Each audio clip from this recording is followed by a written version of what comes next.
Bismillahirrahmanirrahim. Assalamualaikum warahmatullahi wabarakatuh. Selamat sejahtera. Pada kali ini kita akan berbincang mengenai cara menjawab soalan nombor 11 untuk sains KSSM atau SPM. Okey, mula-mula sekali kita tengok format soalan nombor 11 ni. Soalan nombor 11 ni merupakan soalan bahagian C untuk kertas 2 bagi subjek sains. So, untuk soalan nombor 11 ni, dia nak uji daripada segi kemahiran memproses sains. Okay. So, jumlah markah dia adalah 10 dan soalan ni terbahagi kepada dua bahagian, iaitu bahagian pertama, soalan adalah berdasarkan situasi yang diberi dan berdasarkan situasi ni dia akan minta untuk pelajar menulis pernyataan masalah dan seterusnya membuat hipotesis. Dan bahagian yang kedua pula adalah berdasarkan bahan yang diberi, iaitu soalan ini lebih kepada untuk merancang eksperimen. Okey, seterusnya kita tengok bahagian merancang eksperimen. Untuk merancang eksperimen ni ada dua bentuk sebenarnya, iaitu bentuk A dan juga bentuk B. Mula-mula kita tengok dulu kalau soalan berikan bentuk A. Untuk soalan kalau dalam bentuk A, dia akan minta pelajar untuk menyatakan tujuan eksperimen, satu markah. Kemudian pemboleh ubah dia akan bagi 2 markah. Untuk pemboleh ubah ni kita tahu ada 3 pemboleh ubah, tapi markah maksimum yang akan diberi adalah 2. Kemudian untuk prosedur kita ada 4 markah dan akhir sekali untuk penjadualan data kita ada 1 markah. Manakala bahagian merancang eksperimen sekiranya dalam bentuk B pula, ada sedikit perbezaan di bahagian pemboleh ubah dan juga prosedur lah. Okey, so dia akan beri markah. Markah yang pertama adalah tujuan eksperimen. Yang kedua adalah pemboleh ubah dan bagaimana pemboleh ubah dikawal. Yang ketiga adalah gambar raja eksperimen. Yang keempat adalah penjadualan data. Dan yang terakhir adalah langkah berjaga-jaga yang perlu diambil semasa eksperimen ini dilakukan. Okey, sekarang ni kita tengok dulu contoh soalan. Okey, contoh soalan ini adalah dalam bentuk A lah, memandangkan untuk eksperimen yang setakat ini kamu buat tak ada gambar raja yang kita boleh lukis. Jadi cikgu akan bagi contoh untuk bentuk A saja. Untuk bentuk B mungkin cikgu akan terangkan bila kita dah buat lebih banyak eksperimen. Okey. So ini adalah salah satu contoh soalan. Dia akan bagi soalan dalam bentuk beginilah. Soalan nombor 11 Kaji maklumat yang berikut, dia akan bagi pernyataan. So, pernyataan ini adalah yang kita akan gunakan sebagai panduan untuk kita menjawab soalan A dan juga B. Okay. So, dalam pernyataan ini, Amri seorang yang aktif bersukan, dia mendapati denyutan nadi semasa dia bersukan dan berehat adalah berbeza. Okay. So, bila dia minta pernyataan masalah, tak susah je. Kamu boleh gunakan sahaja maklumat yang diberi di sini. Okey, jadi kita gariskanlah. Okey. Dia punya keyword di sini adalah denyutan nadi semasa bersukan dan berehat adalah berbeza. Jadi untuk pernyataan masalah senang saja. Kamu tambahkan perkataan apakah dan kamu tutup dengan tanda soal. Jadi untuk pernyataan masalahnya adalah apakah denyutan nadi semasa bersukan dan berehat adalah berbeza. Macam tu saja. Okey, itu pernyataan masalah. Okey, seterusnya cadangkan hipotesis untuk penyiasatan di atas. So, sebagaimana yang kita pernah belajar, kita tahu denyutan nadi sewaktu bersukan adalah lebih tinggi berbanding denyutan nadi semasa kita berehat. Jadi kita tuliskan sajalah tu. Hipotesis kita adalah denyutan nadi semasa bersukan adalah lebih tinggi ataupun lebih laju berbanding semasa berehat. Okey. So kita gunakan sahaja segala perkataan, ayat daripada maklumat yang diberi. Mudah kan?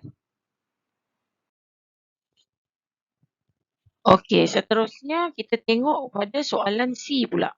Soalan C, berdasarkan maklumat di atas, reka bentuk suatu eksperimen bagi menguji hipotesis anda. Anda dibekalkan dengan jam randik. Huraian anda mesti mengandungi tujuan, pemboleh ubah yang terlibat, prosedur dan juga penjadualan data. Okey. So, untuk soalan C ni, kamu kena jawab berdasarkan bahan ataupun radas yang diberi sahaja. Okey, jangan kita gunakan benda selain yang dia beri.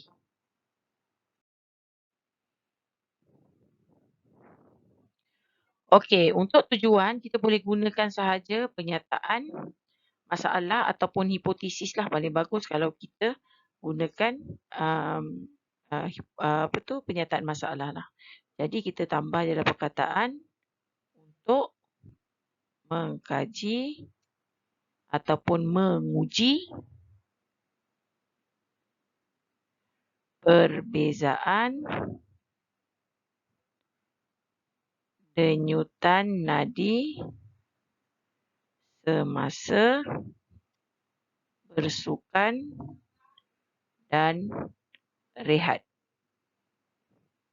Okey? Atau kita nak guna hipotesis pun boleh juga untuk mengkaji sama ada denyutan nadi lebih tinggi semasa bersukan atau rehat. Pun boleh juga, tak ada masalah. Okey?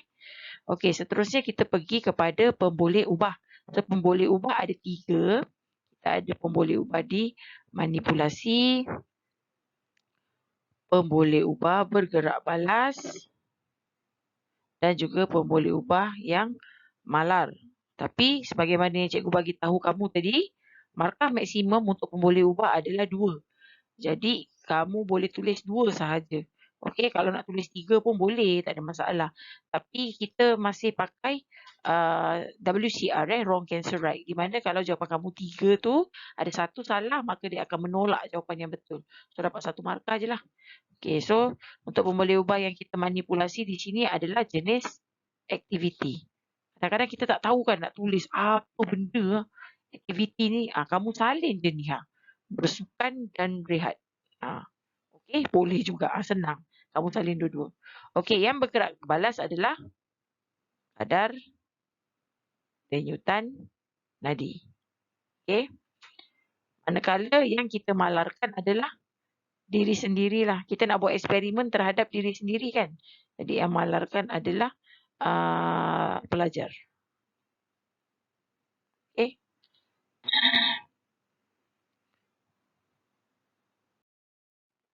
Okey, seterusnya kita pergi kepada bahagian prosedur. Seperti mana yang cikgu bagi tahu tadi, untuk bentuk A ni, eksperimen ni tak ada yang kita boleh lukis. Jadi, nak tak nak kita kena tulis semua prosedur dalam bentuk ayat lah.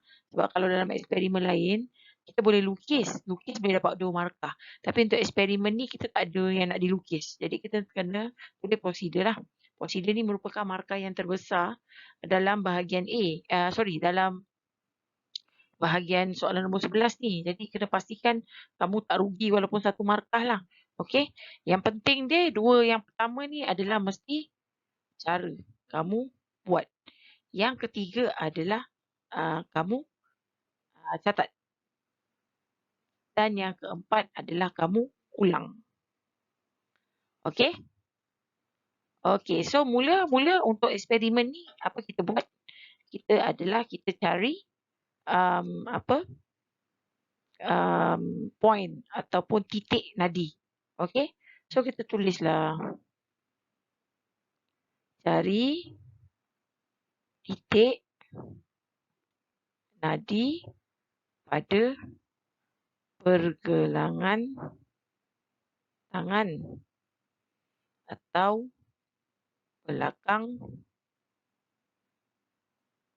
telinga. Okey. Kemudian langkah kedua apa kita buat lepas kita cari titik? Kita hitung denyutan nadi dalam masa 1 minit. Okey. Kemudian bila kita dah hitung denyutan nadi, apa yang kita perlu buat? Langkah ketiga tadi. Catatkan denyutan nadi yang diperolehi. Okey. Oh lupa, langkah kedua ni tambahlah sikit. Hitung denyutan nadi dalam masa 1 minit dalam keadaan rehat. Okey. So yang ketiga tadi catatkan denyutan nadi yang diperolehi, dan yang keempat ulang langkah 1 hingga 3 dengan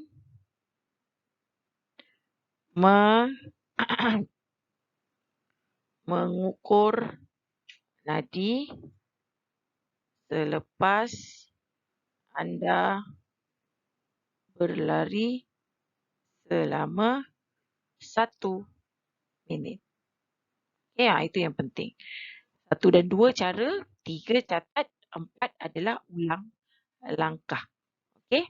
So, senanglah nak dapat 4 markah. Dan akhir sekali adalah penjadualan. Okey. Penjadualan data. Sorry, tertinggal perkataan data. Okey. So, untuk jadual data, yang penting adalah kamu labelkan kamu punya jadual dengan betul. Okey. So, kat sini kita boleh tulis aktiviti. Dan kat sini kita boleh tulis denyutan nadi. Okay, aktiviti apa tadi? Rehat, berlari. Okey. Kalau dapat semua ni betul, dapatlah 1 markah. Dengan bahagian slide tadi, maka berakhirlah video pada kali ini. Semoga apa yang cikgu kongsikan dapat manfaat pada kamu. Jangan lupa subscribe, like dan komen YouTube channel cikgu ya. Semoga kita berjumpa lagi di video akan datang. Assalamualaikum.